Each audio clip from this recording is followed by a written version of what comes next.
आज हम बात करते हैं क्रॉस फंक्शनल टीम्स और उनकी इंपॉर्टेंस की, कि क्रॉस फंक्शनल टीम्स चाहिए क्यों होती हैं।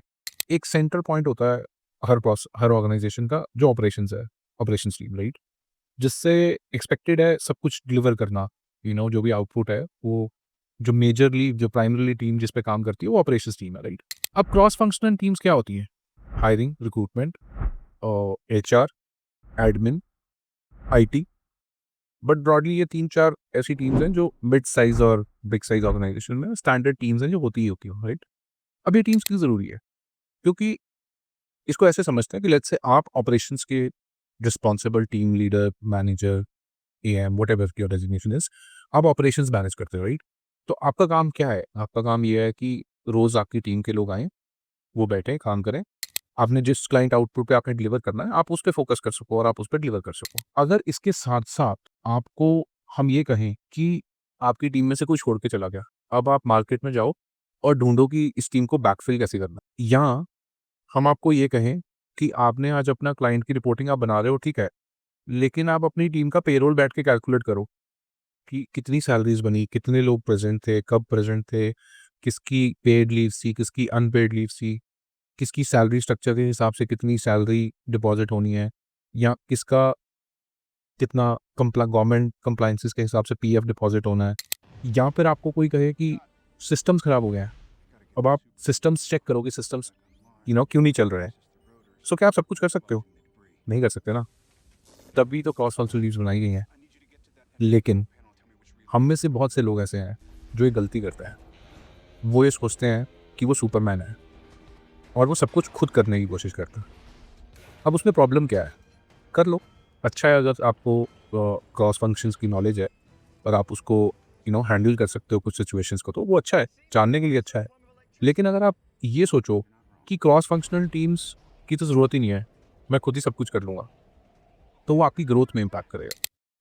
क्योंकि फिर आपका जो time to work on things है ना, वो लिमिटेड हो जाता है और जितनी आउटपुट आप अटेन करवा सकते हो ना, वो उस लेवल को एक टाइम के बाद जाके वहाँ पे स्टैग्नेंसी आ जाएगी। सो इसलिए बहुत इंपॉर्टेंट है ये समझना कि आप क्रॉस फंक्शनल टीम्स को कैसे अपने बेनिफिट के लिए यूटिलाइज़ कर सकते हैं। अब देखो सिंपल सी बात है, आप ऑपरेशंस हो, आपने एक डिलीवरी अटेन करनी है, जैसे लेट्स से 15 लोगों ने एक set number of files attain करनी है, फाइल्स प्रोसेस करनी है 1 मंथ में, राइट? तो आपको एश्योर करने के लिए कि 15 लोगों में से लेट्स से आपको पता लग गया 5 लोग छोड़ने वाले हैं, जो भी एक्स-वाई-ज़ेड रीज़न है, 3 या 5 जो भी नंबर है। तो अब आप क्या करोगे? अगर आप क्रॉस फंक्शनल टीम्स की इम्पोर्टेंस समझते हो, तो आप अपनी रिक्रूटमेंट टीम को एक रिक्विजिशन डाल दोगे कि मुझे अगले महीने 5 लोग और चाहिए। 5 लोग मेरे छोड़ने वाले हैं, 5 लोग मेरे को हायर करके दे दो। तो जो उनका काम है वो करेंगे और जो टाइमलाइन आपने डिफाइन की है और आपको वो 5 लोग नए लाके दे देंगे। तो आपकी प्रोडक्शन तो इम्पैक्ट नहीं होगी ना। सिमिलरली ऐसे ही पेरोल का काम है। सैलरीज़ प्रोसेस करने के लिए पेरोल डिपार्टमेंट बनाया जाता है। अब पेरोल डिपार्टमेंट का काम है सैलरीज़ को कैलकुलेट करना, सैलरी के ग्रीवेंसेस मैनेज करना, सैलरी के कंप्लायंसेस, गवर्नमेंट कंप्लायंसेस मैनेज करना। तो वो सब कुछ कर रहे हैं ना, तो आपको उसकी टेंशन लेने की ज़रूरत नहीं है। इसीलिए वो डिपार्टमेंट सेट किया गया है। लेकिन आपके लिए इम्पोर्टेंट क्या है? आपके लिए ये इम्पोर्टेंट है कि आप उनसे ब्रिज बना के रखो। अगर कोई प्रॉब्लम आपके रिसोर्सेज़ को आ रही है, जो वहाँ पे डील नहीं हो पा रही, तो उसको मैनेज कौन करवाएगा? वो आप ही करवा पाओगे अगर आप कोऑर्डिनेशन में काम करोगे पहले से। सो लेट्स से मैं ऑपरेशंस का एक लीडर हूँ और मेरी टीम है अबाउट 25-30 हेड्स की। अब ये 25-30 हेड्स रोज़ मेरे को रिपोर्ट करते हैं, रोज़ मेरी बात सुनते हैं, राइट? अब लेट्स से क्लाइंट ने एक डेरिवेटिव दिया हमें कि they have to drive something on the calls, और उन्होंने क्वालिटी फंक्शन को एक रोल दे दिया कि क्वालिटी फंक्शन का काम है इसको ड्राइव करवाना। कोई नई कंप्लायंस स्क्रिप्ट आ गई जो कॉल्स पे बोलनी है, या कोई नई एश्योरेंस है जो कॉल्स पे देनी है, कुछ भी, यू नो।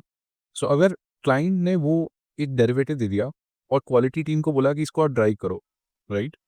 अब क्वालिटी टीम एक सपोर्ट टीम है, 25-30 लोग जो भी हैं उनको गाइडलाइंस दे सकती है, उनको फीडबैक दे सकती है। लेकिन जब आपसे इन कोऑर्डिनेशन वो चीज़ को ड्राइव किया जाएगा, because those 25-30 people, they are looking up to you on a daily basis. उनके लिए क्वालिटी एक डिफरेंट फंक्शन हो सकता है, लेकिन जब तक आपसे कोऑर्डिनेशन में वो एक्टिविटी नहीं होगी, तब तक उसका आउटपुट नहीं निकल के आएगा, क्योंकि सबसे पहले वो 25-30 लोग रोज़ आके आपको देखते हैं और आपको सुनते हैं। तो जो आप बोलते हो सबसे पहले वो सुनते हैं। अब ये टीम्स के साथ कोऑर्डिनेशन किया कैसे जाए, ये भी एक क्वेश्चन है।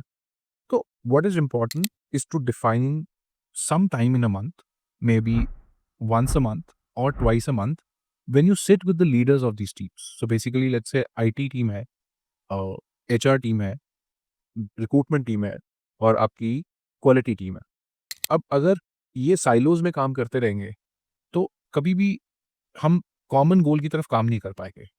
सो इन टीम को भी आपकी टीम्स के साथ इंटरेक्ट करते हुए कुछ चैलेंजेस आते होंगे, कुछ चीज़ें बोलते होंगे, लोग सुनते नहीं होंगे, या कुछ चीज़ें, कुछ इश्यूज होंगे जो डील नहीं होते होंगे, क्योंकि वो इंडिविजुअली डील करने की कोशिश कर रहे होंगे। So it's very important to do a monthly और a bimonthly discussion with the heads of the teams और the your counterparts in those teams, and actually sit together and work towards what support they need from you and what support you expect from them. अब इसको और समझते हैं एक example से। Let's say attrition एक KPI है जो आपका केपीआई है। सेम केपीआई एचआर टीम का भी होता है, क्योंकि उन्हें भी एम्प्लॉय रिलेशनशिप मैनेज करना है, एम्प्लॉय एट्रिशन लेवल्स कंट्रोल करने हैं।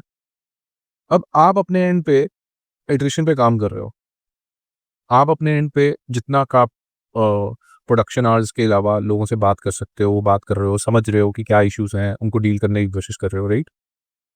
लेकिन आपको ये नहीं पता कि एचआर टीम, जो एचआर ऑपरेशंस टीम है, जो रिस्पॉन्सिबल है एम्प्लॉय कनेक्ट बढ़ाने के लिए या एम्प्लॉय रिलेशनशिप को मैनेज करने के लिए, वो आपकी एक एक्सटेंडेड टीम है।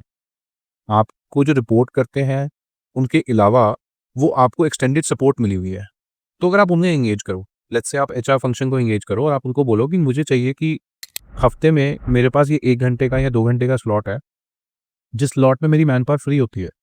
तो मैं चाहता हूँ कि आप इस टाइम पे कुछ games, fun activities, knowledgeable activities, कोई लीडरशिप ट्रेनिंग्स या लीडरशिप गेम्स, जो लीडरशिप क्वालिटीज़ को एस्टैब्लिश करने वाली गेम्स हैं, कुछ वैसा कुछ प्लान आउट करें। तो उससे क्या होगा, आपके एम्प्लॉइज़ को वर्क एनवायरनमेंट में एक ईज़ आउट करने का वे आउट मिल जाएगा। प्लस आप अपने, अगर वो एक्टिविटीज़ जो हैं लीडरशिप स्किल्स सिखा रही हैं, अगर वो एक्टिविटीज़ जो है टीम बॉन्डिंग सिखा रही हैं, तो उन एक्टिविटीज़ का यूटिलाइज़ करके आप एक बेटर टीम डेवलप कर सकते हो। अब ये सब कुछ करने के लिए आप खुद भी कर सकते हो, लेकिन अगर आपके पास एक्सटेंडेड टीम्स हैं, तो आप उन्हें यूटिलाइज़ क्यों ना करो? उनको प्लान क्यों ना करने दो? उनको एग्ज़ीक्यूट क्यों ना करने दो? लेट्स से आपने 1 मंथ में एक बार एक एक्टिविटी करानी है जहाँ पे आपने अपनी, लेट्स से आप मैनेजर लेवल पे हो और लेट्स से आपके पास 5 टीम्स हैं। अब इन 5 टीम्स में कॉम्पिटिटिवनेस जनरेट करने के लिए आप एचआर को ये बोल सकते हो कि आप प्लान करो competition, inter team competition. That can be any small thing like decorating your base, that can be as big as having a treasure hunt conducted where your teams compete against each others. ये करेगा क्या? HR activity conduct करेगा, HR सब कुछ execute करेगा, लेकिन आपकी teams इकट्ठे काम करना सीखेंगी, एक टीम बनना सीखेंगी, and that will help you in a hidden way.